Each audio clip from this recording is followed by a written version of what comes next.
Welcome to today's edition of Raw Takes with Andrew Hoty. It's great to be back with you guys. I know I've been gone for a little bit, but I'm back and I'm ready to go, and we're all loaded up for a new edition of Raw Takes with Andrew Hoty. Like, comment, and subscribe as always, and make sure to check the show out on social media. All social media links are in the description below for Facebook, X, and Instagram. Hope you're having a wonderful day. Let's get right into the big stories going on. Now, I know I've been gone for a little bit, so brief thing I wanted to touch on because the All-Star game happened during my absence. The All-Star game was a disaster, the NBA All-Star game. Obviously, being the whole new tournament format thing, I thought was really dumb. It didn't really bring any interest. I didn't really watch too much of it. I thought it was really stupid.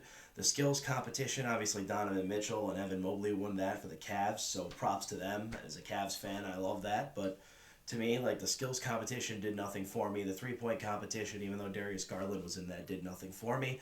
And the tournament format did nothing for me. I didn't really watch much of USA versus Canada. I saw some highlights online. That game looked awesome. I kind of wish I would have tuned into it, but I'm not the biggest hockey fan in the world. I probably should get into a little bit more hockey and talk about it on the pod, but not the biggest hockey guy. But other than that, USA-Canada, that was a big turn-on for a lot of people over the All-Star game, and I could see why from some of those highlights. Definitely was a big showing out, and I think the ratings absolutely smashed the All-Star game. And that's a problem for the NBA, because usually the NBA is king over the NHL. But props to hockey, they got the job done, and the NBA didn't.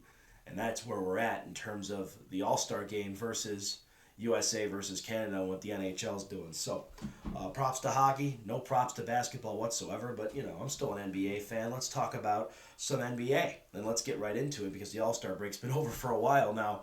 Some big things obviously happened over the last little bit. We could talk about Luka returning against the Dallas Mavericks in a Los Angeles Lakers uniform.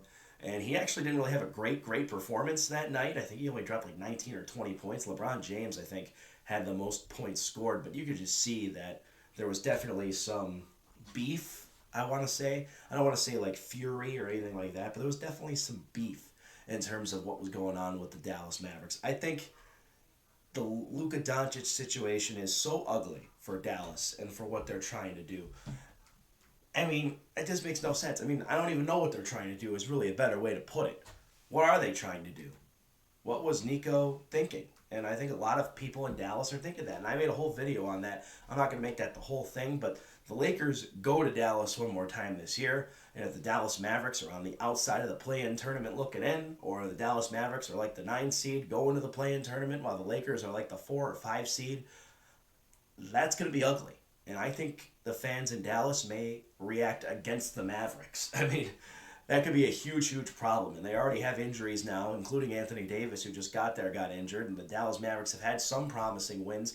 Probably still overall an okay basketball team, but they're not going to do anything. Luka Doncic was the reason they were going to do anything, if anything. Honestly, the Mavericks weren't that impressive even with Luka Doncic this year, in my view. But Luka Doncic is still a very impressive basketball player, a guy who could clearly build around, and clearly a guy the Mavericks never needed to trade. So, for me, I think that the performance in LA against Dallas was significant in terms of Luka moving on to his career as a Los Angeles Laker now. But I'm really going to be intrigued by that second matchup in Dallas. I wonder how the crowd's going to react. Are they going to boo Luka, or are they just going to boo their GM even more? Because that's just a messy situation. But that's a big story with the NBA right now. Golden State, all of a sudden, they're 7-1. They got a big win over the Orlando Magic today. The Magic were up by like 14, 15 points at one point, too. Not much from Jimmy Butler. I know Jimmy Butler has got there, and the Golden State Warriors have all of a sudden gotten hot. And Draymond Green even said during the All-Star game, I think we're going to win a world championship. Are you sure about that? I'm really still not sure. They are hot, though, right now. I think that's still going to come down crashing to earth at some point. I don't see the Warriors as any legitimate threat. But Steph Curry is still Steph Curry. He dropped 56 points in that Magic win. That's pretty impressive. Jimmy Butler only with 5. I saw some pictures of Jimmy Butler on the internet, though, and it looked like he was celebrating a big one. I don't know if that was just like a news article thing or what, but Jimmy Butler was not the story with those 5 points in this game. It was clearly Steph Curry dropping 56. Still as old as he is. I mean, he's not LeBron old. He can still get the job done. I get that, but Steph Curry is clearly not the Steph Curry of the mid-2010s. So I'm staying at his age. A performance like that was really impressive. And the Golden State Warriors, they're staying hot right now, and I don't think you want to see them get into the tournament hot, at least in a first round series. I still don't think they're as good as Oklahoma City or Memphis or Houston even at this point. I'd even probably take the Rockets over the Warriors. The Warriors do have some more experience, I guess, when you look at their veteran players, but that's about it. And is Jimmy Butler really going to make that much of an impact? He's still an older player as well, a very good player, but he didn't seem very motivated in Miami. I'm not so sure he's going to be motivated in Golden State, so I don't even know if that's going to end up transpiring. It didn't even seem like he really wanted to go to Golden State. But that may all be in the trash now. We'll see what Jimmy Butler does. We'll see how the Golden State Warriors figure out this chemistry. I mean, they got the coach in Steve Kerr. They have the superstar in Steph Curry, who is an all-time great at this point. You have Draymond Green, who is at this point, you'd probably say, an all-time great defender. I don't think he's the Draymond Green of the 2010s either, but still, could this team do something? Maybe they can do some damage. It still feels weird without Klay Thompson being there, though, doesn't it? He's playing for the Dallas Mavericks, who are now without Luka Doncic. Still weird to think about that. I don't know why, but it just is. This makes no sense to me, that move. My Cleveland Cavaliers, on the other hand, they're doing really well, obviously, off the All-Star break. And last year, after the All-Star break, the Cavs kind of crashed bad. And there was literally no excitement over a playoff series win when they won in 7 games against the Orlando Magic. So, to me, now that the Cavs are as hot as they are after the break, and they're beating bad teams a lot of the time, but they've beaten some really good ones too, like New York Knicks. The Knicks aren't beating the Celtics or the Cavs in the regular season so far. I don't know if I could pick them to do anything in the postseason because of that. Their chemistry's just off, and they're a good basketball team. The Cavs are taking it to a lot of these teams too, and they get the Boston Celtics another chance this upcoming Friday in TD Garden. Jaylen Brown, as I'm recording this video, is questionable. So I wonder if Jaylen Brown is going to be an it factor for Boston if he's out. I think Boston still is a good team overall, even if Jaylen Brown's not in the lineup. You look at Porzingis and Jason Tatum. Drew Holiday is also possibly not going to be in the lineup. If he's available, that might help them out a little bit more. I still like Boston's bench overall. When you look at Peyton Pritchard, when you look at Derek White, that's a really solid basketball team. They're the defending champions. The Cavs, I think, need to really pull out and win this game on Friday night to really make us feel a little bit more comfortable about their status against the Boston Celtics. I don't want to go into a playoff series losing to them 3-1 in the regular season. I just don't. I think if we're going to go in the playoffs, I want to feel a little bit more confident that we could take on the Celtics. And that's going to be a tough task no matter what. They're the defending champions of the NBA. But when you look at the Cleveland Cavaliers, I think it's really important they win this game against the Boston Celtics. And then honestly, the rest of the way is a really easy path. You're 48-10. You know how many games the Cavs won last year? 48. They were 48-34. They're about to overcome the record of last year and some. This team is going to win 60-plus games. It's just a matter of when they reach that 60 benchmark. I think they're going to have the best record in the NBA, probably 63-19 or 64-18 or something like that. I think they are going to lose a handful of games down the stretch, a little bit like 7 or 8 more games, just because that's the NBA. It's what happens. And when they already clinched the 1 seed, which I think they're going to do, they're going to probably rest a lot of their guys for the playoffs, and I wouldn't blame them for that. Although I know we could talk about the load management stuff another day, but granted, this is a game for me for the Cavs. Win this game and then ease all the tension off a little bit. To me, this is the game of the century for the Cleveland Cavaliers. Beat the Boston Celtics, make us feel a little bit more comfortable going into the playoffs, and that would be great. Now, there's also talk that the Cavs could be a regular season style team. I still kind of believe that could be possible. And I know a lot of people in Cleveland aren't going to want to hear me on that. But to me, when you look at the Milwaukee Bucks, they got a big win over the Denver Nuggets tonight. I don't know if I necessarily want to play them in the second round either with Giannis Antetokounmpo, and we know how hot he can get. Do we want a second round matchup with the Milwaukee Bucks, who might have one of the biggest superstars in the NBA? I would almost rather have Indiana in the second round. But it's possible we get Milwaukee. I mean, it's possible Detroit. I mean, they're an 8-game winning streak. Cade Cunningham's been hot. J.B. Bickerstaff kind of has a chip on his shoulder when it comes to the Cleveland Cavaliers. If you end up playing them in a playoff series, maybe in the second round, if the Pistons go that far, I don't think they will. But still, that's something I think could be really intriguing if you're the Cleveland Cavaliers, that a team maybe you don't want to run into because they got hot at the wrong time. I don't know. It's possible for me to think that this could just be a regular season dream, and it all comes crashing down to earth once the postseason hits. And the reason I also go back to that is I look at that one season in Utah. I think it was the 2021 season. might have been 22, I think it was 21, where Utah had the best record in the NBA, and they absolutely crashed and burned against the Los Angeles Clippers. I think it's 6 games. I think they won the first two, and then it was done. So we know Donovan Mitchell has a tendency to do that. I think this Cleveland Cavaliers team is a lot better than that Utah Jazz team. Obviously, the Rudy Gobert chemistry didn't work with Donovan Mitchell. When you look at guys like a Jared Allen, when you look at guys like a Darius Garland, when you look at guys like an Evan Mobley, that is a lot more star power than just looking at probably Rudy Gobert being your second best player. But the Jazz had a phenomenal bench that year too. But still, I think that is very, very intriguing when it comes to the Cleveland Cavaliers and very nerve-wracking in some ways. If this team ends up being a really good regular season team, I do worry that there could be a postseason crash. Granted, we don't know what it is until we get there, but I'm very confident that this team's going to win a playoff series. I want to see them win two. I think they're going to win two.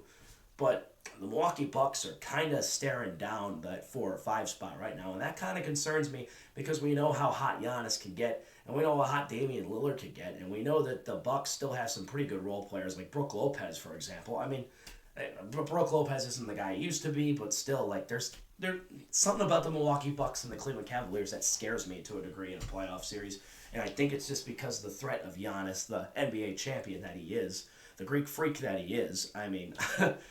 I mean, that might scare me a little bit in a playoff series. It just does. And I love Giannis, and I think he's an all-time great basketball player. I don't necessarily want to see him in the playoffs. I mean, I just don't.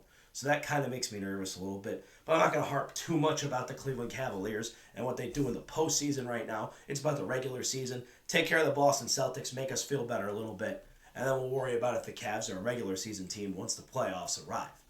All right, let's move on a little bit now to Major League Baseball. Spring training has begun. The Cleveland Guardians, in fact, they're kind of trying to figure things out a little bit, and every team is. Spring training is, to me, it's like the NFL preseason, and Major League Baseball has probably got the best preseason out of all the sports. But like the NFL preseason, still useless. Spring training, the results are useless. It's about what you see from the players. What I saw from Logan Allen today and the loss to the White Sox, I thought was okay. I still don't buy into Logan Allen. I think he's a disaster. When you look at Tristan McKenzie, he was a disaster through 2/3 innings, but he had a really good outing the other day. And then you look at Gavin Williams and his outing the other day, where he shut down 6 batters in a row, striking out 3 of them. That was really impressive to see, and I obviously have a lot higher hopes for Gavin Williams than a guy like Logan Allen. I've kind of given up on Logan Allen already. Tristan McKenzie, I like to believe, has that high ceiling again, but I've also kind of given up on him. I just don't see it yet. I want to see it from Tristan McKenzie. And we saw it a few years ago before he needed to have what I think needed to have surgery. And I don't think he ended up getting the surgery we think he may need. And because of that, I don't know if Tristan McKenzie will ever be the guy that he was in that 2022-23 seasons. I mean, 23 he didn't really play much, but in 2022 he was lights out. Looked like probably the next Shane Bieber on our rotation, the next ace. And Shane Bieber is back in Cleveland again, but Shane Bieber is probably not going to be available to us until down the line. And it's also going to be about these bats. I mean, now that Josh Naylor's gone, is Kyle Manzardo going to step up and really be that first baseman we need him to be? I don't think he's going to be Josh Naylor right away. I think he could be a great bat. I think he's going to develop into a really good bat, a reliable bat, but I don't know. That still makes me a little nervous. Andres Jimenez was an elite defender. Now he's in Toronto. How are we going to make up for that in second base? I don't know. Obviously, Brian Rocchio at shortstop. I think Brian Rocchio is going to move up the batting order a little bit. I actually really believe in him. And I would have moved off of Andres Jimenez over Brian Rocchio personally, but I still don't think you should have moved off of Jimenez because he has such a great glove. Having said that, though, we could talk about all those moves at other points, but overall, it's spring training. It's good to have it back, and the guys getting back into full swing. I've been watching a lot of highlights, in particular from the Guardians, but it's going to be interesting to see what a lot of these teams do. I'm really excited to see how the Mets look, and the Mets are kind of my second team anyway, but I'm excited to see how they look hands-on once opening day arrives with Juan Soto in the lineup. Frankie Lindor, Juan Soto, Pete Alonso, those are 3 really, really good bats. I mean, Frankie Lindor didn't look like he was going to be a great bat when he first got to the New York Mets, but he turned into a pretty good bat last year. We saw the Mets go all the way to the NLCS, and now that they have Juan Soto there, their pitching rotation needs a lot of work. But I really like what they got in terms of their bats. That's a team I'm really intrigued by. The White Sox, I'm intrigued by how bad I think they're going to be. I remember there was a game against the Rangers. They were already down 9-0, and I saw a meme that said like, "This is White Sox baseball at its finest" or something. And it's like, yeah, that's the White Sox, and the farm is so depleted they're probably not going to be good until 2055. So, the White Sox got a lot of work to do, but I'm going to be intrigued to see how bad they are, because are they going to be 41 and 121 bad again? I think we like to think probably not, but honestly, I could see that team maybe winning less than 40 games this year. They look that awful. So, a lot of baseball to be played, though, obviously. The regular season hasn't even started yet, but I'm intrigued to see how bad the White Sox may end up looking. This AL Central, to me, is going to be really, really interesting, though, overall, because we saw 4 teams with winning records, 3 of them make the playoffs. And the AL Central has taken so much heat for being awful over the years, and granted, rightfully so. And you know how my thoughts are on Rob Manfred, the commissioner of baseball, and the direction he's led the sport in, but having said that, this Central is really intriguing to me because I look at teams like the Guardians who are coming off that ALCS appearance. Are they going to be able to find their way back there? When Kansas City, their rotation looks loaded. Like, I honestly think Kansas City might win the division. Their rotation is loaded, and they have decent bats. You look at a guy like Salvador, you look at a guy like Bobby Witt. I mean, I know they lost Singer to Cincinnati, but they have really, really good pitching rotation there. Lugo was phenomenal last year. He did come down to earth at some point, but he was really good. I think he's going to repeat that.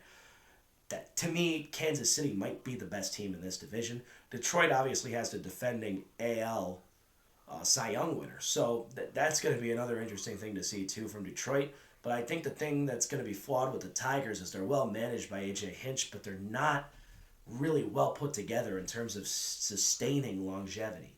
I think you have Scooble, and then you have kind of just an okay rotation at best. The Guardians' rotation, I think, is a bigger question mark than people realize. I think Shane Bieber, if he gets back to being Shane Bieber, here's your biggest ace in the hole. But then you also look at Gavin Williams. I think Gavin Williams could step it up. Bybee, I think, has solidified himself. But pitchers 4 and 5 are going to be big question marks. You're going to need a solid pitcher at the very least to be your number 4. And then pitcher number 5, to me, whatever. It's fine. You want to go a bullpen game? I trust the Guardians' bullpen will be able to figure things out.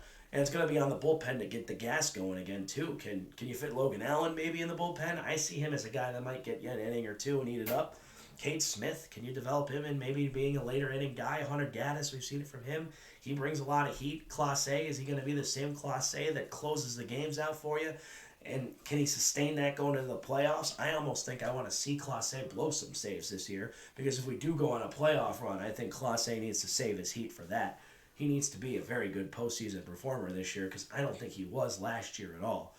But granted, there's still a lot of baseball to be covered when it comes to my Cleveland Guardians in particular. I look at that Central. It's a stacked division, I think, overall. The Minnesota Twins, I think they lost Carlos Santana, so, I mean, is that much for them? I don't know. They still have some pretty good bats there. Like, Buxton's still there. I still think he could be okay at best, but he's not a slugger that you're going to be, hitting your head in the wall for. He's okay. So to me, when you look at their lineup, the Twins, they're going to have probably, like, the 4th best lineup in this division. But the Guardians, Josh Naylor was a big hole, man. Andres Jimenez, to me, is one thing when it comes to offense. Defensive, obviously, I'm upset by that. But Josh Naylor, on the other hand, when you look at him, that's a big one for me. I don't know if that's going to help the Guardians at all. And they haven't really done anything to get that bat back. They must really believe Manzardo's the guy, or they think Carlos Santana is going to make up for some of that, or they think Jose Ramirez might have a 50 home run season and we're going to finally start to put him in the Aaron Judge conversation, or Shohei Ohtani conversation, like the best slugger in the game kind of thing. I don't know, because it's the Cleveland Guardians if that's going to be the case, but, a lot to go on. But you know me, I'm a huge baseball fan. I'm so excited. And it's good to see all the guys back out there. And the other thing, too, what's Terry Francona doing going to Phoenix as opposed to wanting to manage against his former team in the Guardians? See some familiar faces, finally get to face his successor. Tito was a great manager for us. It stinks he didn't win that World Series, but to me, that's a little bit disrespectful, maybe. I don't know. I still love Tito at the end of the day, and I have no beef with the Cincinnati Reds to begin with, but I don't know. I'm excited to see how those 4 meetings pan out in the regular season with Cincinnati, and how that may end up being for both sides. I think it's going to be interesting for the Guardians, too. But That's one thing I noticed at the beginning of spring training that kind of caught my attention. All right, the combine is on. Uh, what do I make of it so far? I really like what I've seen from Abdul Carter. As I'm recording this, we obviously haven't seen too much from the quarterbacks or them speak yet. So, from Shadur and Cam Ward, I'm not really as fascinated by that because I think we already know what their skill sets are going to be. Um, to me, I'm not so sure the Browns are eyeing Shadur. They might be eyeing trading back. Is this Matthew Stafford thing possible? I don't think so. That's not a move you make, I think, for 1 year either. I think you want to get a guy that's going to be here years. It's the same thing with Kirk Cousins. I don't know if you're going to want to get a guy like that, even though he's cheap, for a long-term deal, unless you maybe draft a quarterback like a Shadur. But to me, I still don't know if either one of these quarterbacks is worth the second-round pick in the draft. Or the second pick in the draft, excuse me. Maybe Cam Ward. I'll say Cam Ward probably is. I'm still not bought on Shadur. I'm just not bought on the whole Colorado thing. I'm bought on Travis Hunter from a talent perspective. I think he's going to be the real deal.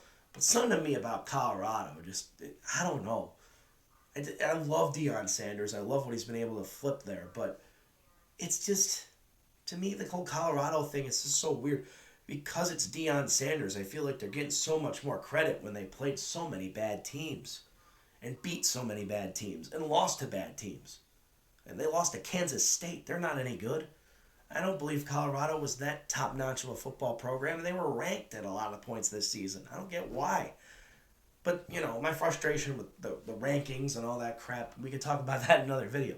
But I'm not so sure I'm bought into Shadur Sanders at all. To me, it seems like he feels like a guy who may be too good for football. Kind of like that Caleb Williams vibe. I don't like Caleb Williams because Caleb Williams, there's something about him rubs me the wrong way. I just don't think he has the attitude to be an NFL quarterback. And I know I've hammered Caleb Williams so hard on this podcast, and I think Ben Johnson has the potential to turn him around. And I'm not necessarily rooting against him. I've been rooting against the Bears organization, though, because I think they've done a poor job and everything. I feel bad for Bears fans in that aspect. But Shadur Sanders kind of feels like the same way to me. It just feels, there's something that doesn't feel right about Shadur Sanders. I like everything we've seen from Cam Ward. I would say a second pick overall is probably worth it for Cam Ward. I wouldn't say it is for Shadur Sanders. The Browns need a quarterback, though. And I think if they do not get one in free agency or make a trade for a Matt Stafford or a Kirk Cousins or something like that, they're going to have to go the draft route. And it's probably going to have to be either Cam Ward or Shadur Sanders. I'd even say maybe bite the bullet, go in the second round and draft Will Howard at Ohio State, sell some tickets here in Cleveland. I think people in Ohio would love to see Will Howard play in the NFL. And they'd love to come see him for the Browns. I'm not so sure the Browns are going to be that good this year. And you look at the Myles Garrett situation, the uglier and uglier that's starting to get. You have reports already out there that Myles Garrett is not going to take an extension with the Browns. You have Andrew Barry and Kevin Stefanski saying he's going to be the long-term future. Do you believe that's going to be the case? I don't. I do not believe that at all. I think that's just PR talk. And I think that's fine for it to be, PR talk, whatever. That's fine. Andrew Barry and Kevin Stefanski are just doing their jobs. They could say that, and they're actually really trading him behind closed doors, because that's what I think's happening. I think behind closed doors they're working on some deals to try to get Myles Garrett out of here for a haul, in which they would get. And if I were them, I would do the same thing. You need to get some more talented players on this roster and into the building. I still think the Browns' defense, as constructed, could be really good. But if you could elevate this offense up a little bit, because offense was the problem last year, you have enough defensive talent, even without Myles Garrett, to win a lot of football games next year. But clearly the Browns are in a little tough predicament. It seems like they should be in rebuild mode more than they are in win-now mode. But I think where they are, they're in win-now mode. Andrew Barry and Kevin Stefanski need to win this year, or they're done. They're not going to be the head coach of the Cleveland Browns and the GM of the Cleveland Browns anymore. They're going to be gone. So right now, for their sake, they need to win now. They can't just get a guy and have him develop this year, because 2024 was that bad of a disaster. And if you were to tell me last year that the Browns would be 3-14, I would have said 6-11 if the season would have been a disaster, not 3-14. And these guys just got extended. And everyone was ecstatic after the 2023 season. It's a shame that that's just all gone.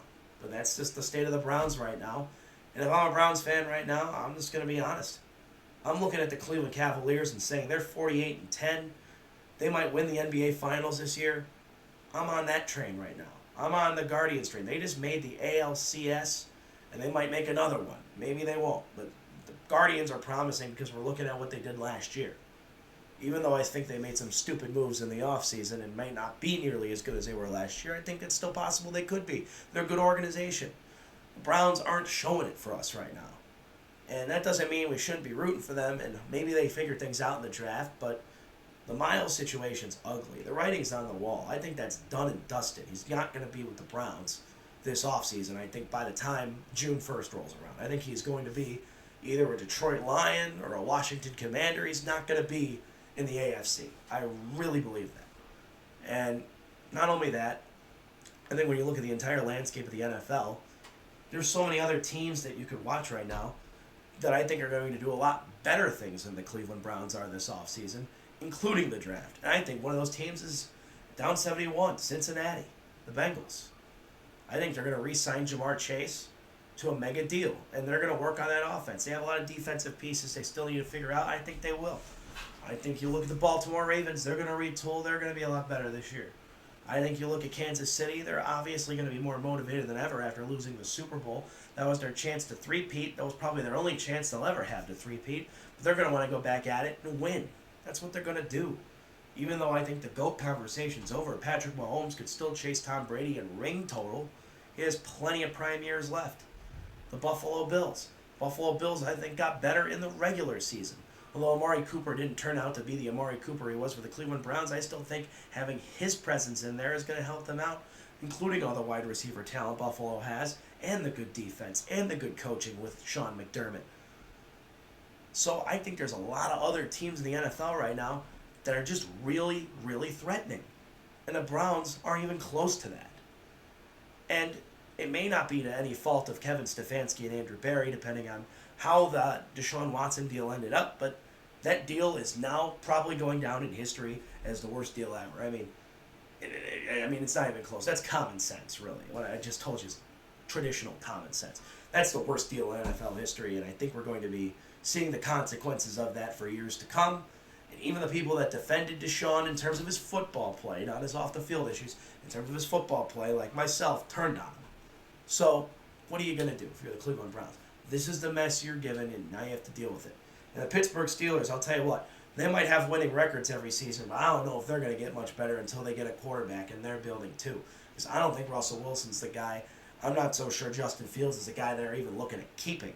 So, is it going to be just mediocrity in Pittsburgh to continue? That still remains yet to be seen. But they're still all calling for Mike Tomlin's head there, and I don't understand why. Because at the end of the day, the Pittsburgh Steelers do nothing but win and stay relevant. And if the Cleveland Browns had the same record as the Pittsburgh Steelers right now, I think all of us would be happy up here in Northeast Ohio. That's a discussion for another day. The draft is obviously still a little bit of ways away, but we'll start talking about it as it gets closer right here on Raw Takes with Andrew Hoty, along with March Madness, which is interesting, closer and closer. On March 25th, we're going to have the official baseball prediction show. Opening day will be that week. We're going to have a few guests on to talk about opening day, so make sure to stay tuned for that. Raw Takes with Andrew Hoty is going to be your official headquarters for all the latest sports news and topics, and we're just going to talk about it raw. It's my microphone. It's me right here, but I also want to hear from you. Make sure to comment on this video. Make sure to give the video a like. Make sure to reach out to me on social media. And hey, if you haven't yet, check out the Hoty Raw contest. We're giving away that $50 NFL gift card. March 4th is the last day to enter. We had a few entries already. Kenny and Will. I believe Kenny's still in the lead by one as I record this. And we do have another entry I believe we're going to get this weekend. I'll make sure to post that on social media as well when it comes out. Give it some likes. And by Tuesday morning, we will have the official winner announced. And that'll be on next week's edition of Raw Takes, the first one. We will have Short Take Saturday or Sunday this weekend on Short Take weekend. So make sure to stay tuned for that. And also, another few things to keep in mind. Check out Oldies Amplified on March 10th. That's going to be on 88.3 FM, The Sting, WBWC.com, and WBWC on the TuneIn app. That's at my old college radio station, volunteering there, 11 p.m. to 2 a.m. at night. We're going to be playing all your favorite classic rock hits that you can count on. If you love classic rock, I'm in a Pink Floyd shirt right now. If you love classic rock, you got to tune in to Oldies Amplified. It's the debut of the show. I host it, 3 hours long. Make sure to check it out. Sunday nights starting March 9th. Excuse me, I think I said the 10th earlier. March 9th on the Sting, 88.3 FM if you're in the local Cleveland area, or you can check out WBWC on the TuneIn app or WBWC.com.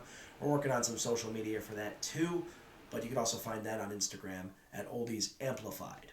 We're also working on a Facebook page and a brand new website, so that'll all be up within due time. It's the continuation of one of my former shows, Extra Innings.